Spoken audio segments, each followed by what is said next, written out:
Ladies and gents, it's time for April's haul. You guys know how we roll. We're going to talk about 7 brand new fragrances. If you guys want to know all about these new fragrances, stick around. It's coming up next.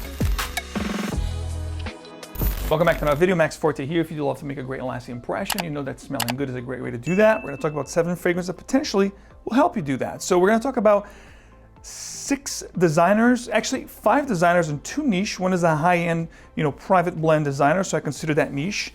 And of course, we're going to start with ladies first. The first we're going to talk about is going to be the new one from Mugler. This is going to be Alien Extra Intense, Eau de Parfum Intense, refillable bottle.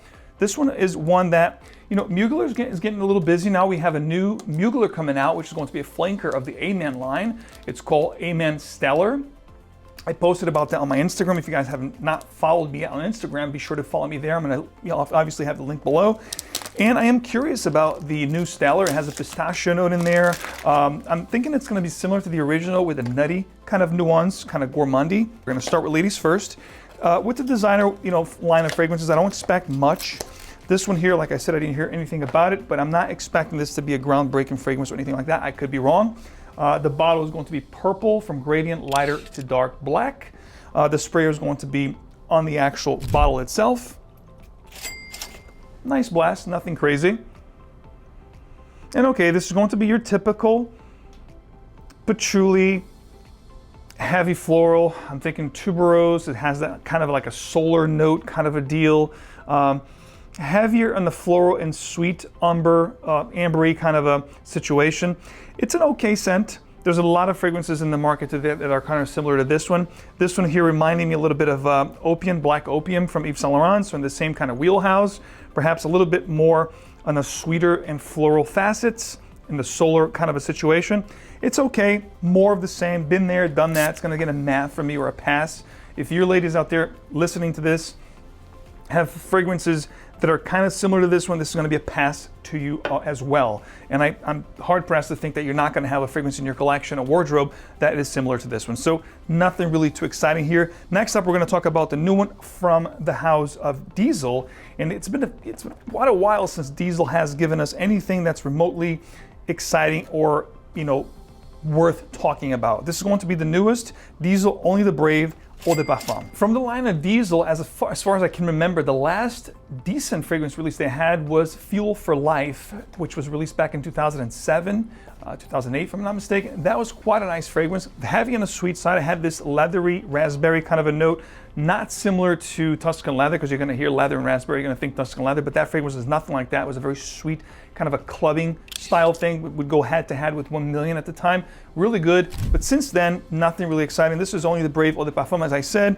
The box is quite simple. You have the Diesel logo here on the corner.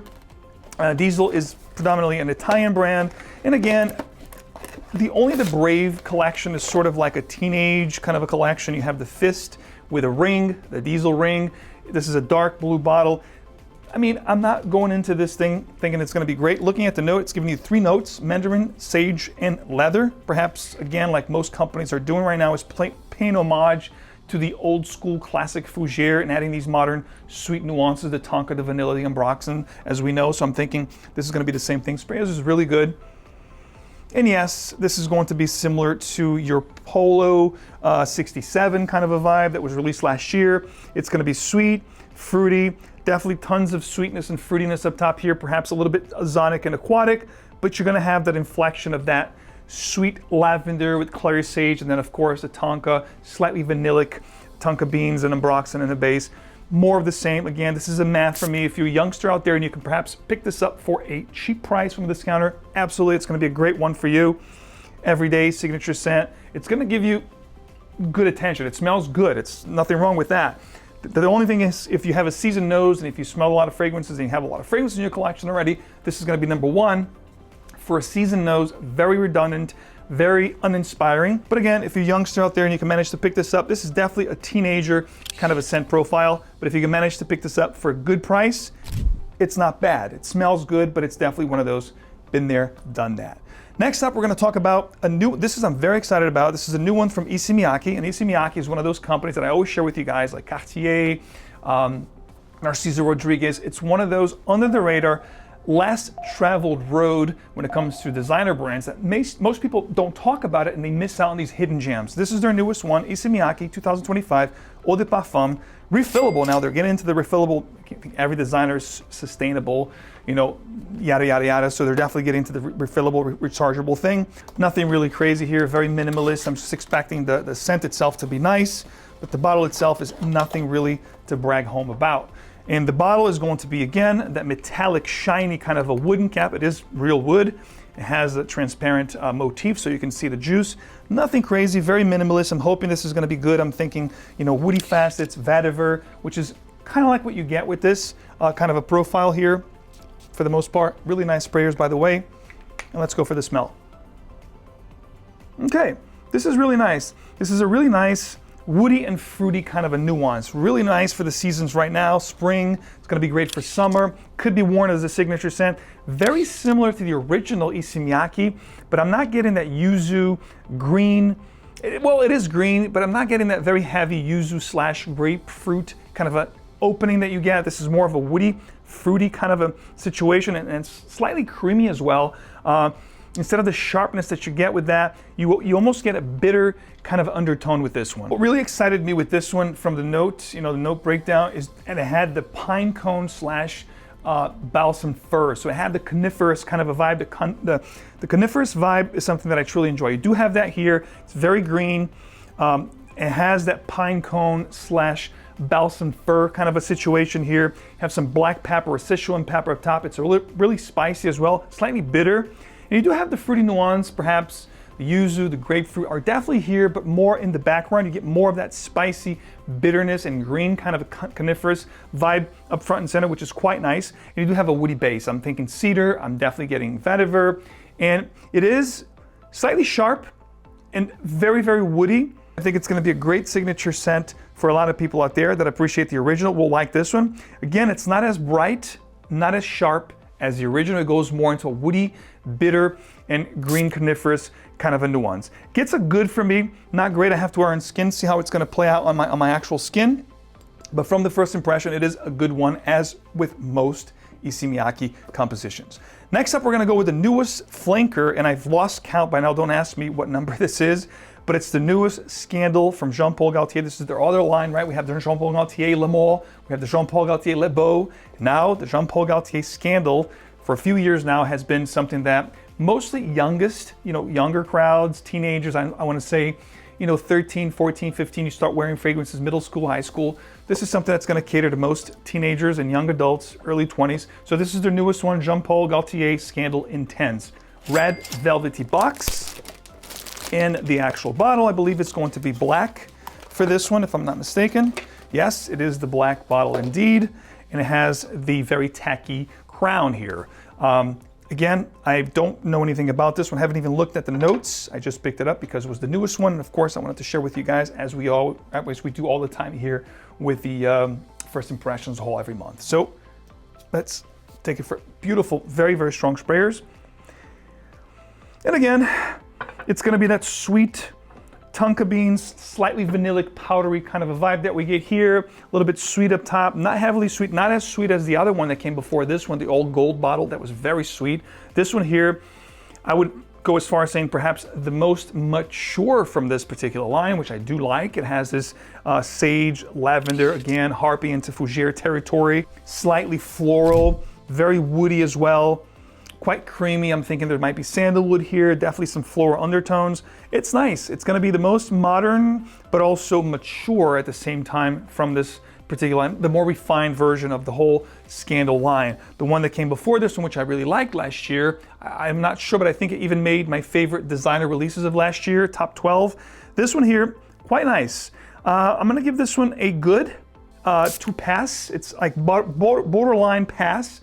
The scent profile is not bad. I'm getting a creaminess, sandalwood, floral undertone, slightly sweet up top, not overly sweet. You do have some modern slash traditional components here with the green sage and lavender that I'm picking up. There's definitely a very floral undertone with this one. There's a lot of green also, slightly sweet. The sweetness on this one is probably the least sweet from the whole collection, but it does have this green, clary sage and floral kind of undertone. and a little bit creamy sandalwood maybe from the base. But again, it's only giving you 3 notes. I'm not getting much leather here. Definitely getting that sweet floral, sage green, and definitely floral here with an ambery touch. Not bad. Again, borderline pass to good. But again, I have to wear on skin. But it's definitely not one of my favorites from the line. I prefer the Absolute from last year. And overall, looking at the whole line, it's going to be something mid-range. You have to try on skin, but not very impressive from the get-go, to be quite honest with you. Next up, we're going to talk about a fragrance that has been getting a lot of limelight out there. And the thing is, you don't see much press or advertisement on this fragrance. But of course, if you go to the main places like Fragrantica, for example, you're going to see the details on this fragrance, which now it's starting to peek through, but there has been half a dozen to 10 reviews out there already, first impressions. So I'm going to do first impressions on camera. The nose behind this one is Jean-Christophe Hérault, which is the same nose as Aventus. So perhaps an Aventus clone from this brand. We shall see. This is Viktor & Rolf's SpiceBomb Metallic Musk. Nothing crazy here on the box itself, other than the fact that it's going to be silver metallic in color, SpiceBomb Metallic Musk, Viktor & Rolf, Eau de Parfum concentration, batch code at the bottom. Definitely should match your bottle. Looking at the bottle, it's going to be the old faithful metallic SpiceBomb grenade, as we've become accustomed to over the years. Of course, it has a stopper here. Take off the stopper. Let's take it for a test drive. Beautiful blast here, nice long and wide mist, and silver grenade, metallic musk. Okay, let's go. This one is very nice, ladies and gents. It's going to be something that right off the bat I do enjoy. Years ago, they had a cologne version of this one, which was like a frosted bottle, which I pop it on the screen here. It has been discontinued, very hard to find. This one here reminds me a little bit of that fragrance, in the sense that it has the SpiceBomb, tobacco, vanillic, spicy, cinnamon kind of an overall scent profile, but it goes into this very nice, sensual, musky, and as the name would imply, very metallic kind of an undertone, slightly floral as well. This is really nice. If I had this fragrance before, it would probably have made my top 10 or top 12 favorites for the spring. It's quite nice. I think this is going to be great for spring and early fall. It's not strong enough for the peak of fall and winter, especially here where I'm at in New York. And for summertime, you could probably wear this early summer in under, temperature control environments, AC. It's going to be a good one.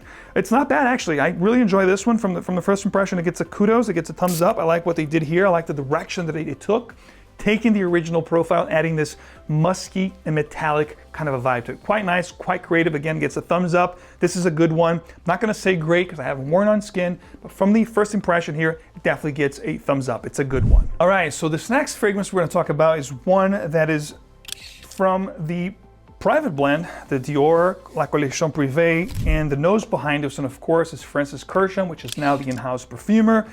This is the beginning of a new era of Dior La Collection Privée and Dior as a whole. This one here is Bois Talisman, which is one that I was very curious about because I looked at the note breakdown. It had vanilla, it had sugar cubes, had a smoke accord, and of course, cedar wood in the base. Looking at the bottle, looks great. It's, the one fits all kind of a situation with the Dior La Collection Privée. They all have these cylindric kind of a feel to them. The cap is very similar to Dior Sauvage. It is magnetic, and of course, the paper white label. It is nice, very chic, minimalist, but very classy looking bottles. This is the 250 ml. It is definitely a better price per mil when you factor it all in. They're not cheap, by the way. Sprayers are insane, beast mode, one of the best sprayers in the game. And the smell is quite nice. You do have this smoky, caramel kind of a facet, almost because it has the sugar cubes. It's almost like a brown sugar, like a burnt sugar kind of a situation.